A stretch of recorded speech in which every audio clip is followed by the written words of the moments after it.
Yohana nafikiri. 9:10 Yohana. 9:10 kitabu chake cha Yohana. Inasema hivi. Barikiwa. 9 mstari wake ni wa 10. Basi wakamwambia, macho yako yalifumbuliwaje? Yesu akajibu akasemaje? Mtu yule aitwaye Yesu alifanya tope, akanipaka macho akaniambia. Unasema 9:10. Naam. Hebu 10:9. 10:9. 10:9 inasema hivi. Mimi ndimi mlango. Hebu tusoma tusikie kama ni hiyo. Mimi ndimi mlango. Mtu akiingia kwa mimi ataokoka. Mtu ndio hiyo, mtu akipita kwa huo mlango atafanyaje? Ataokoka. Si eti ameokoka? Hapana. Kwa hivyo ataokoka. Ataokoka, si ndio? Naam. Ataokoka sio sahihi, hiyo ni future.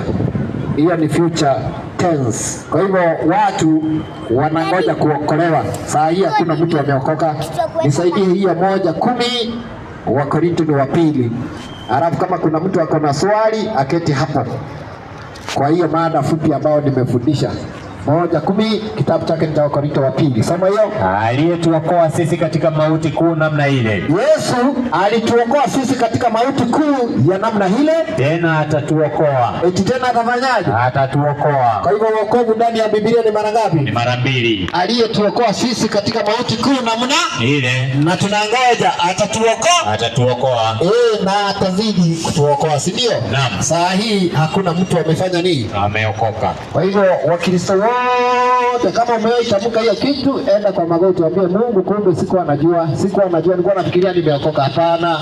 Kama ulikuwa mwizi ukawacha dhambi ya kuiba, kama ulikuwa mwasherati ukawacha hiyo dhambi, kama ulikuwa mnyang'anyi ama unaabudu sanamu ama unafanya dhambi yoyote yenye unajua, kama ulikuwa unashinda kwa waganga na ukaachana na hiyo maneno, haujaokoka, umeongoka. Umefanyaje? Umeongoka. Umefanyaje? Umeongoka.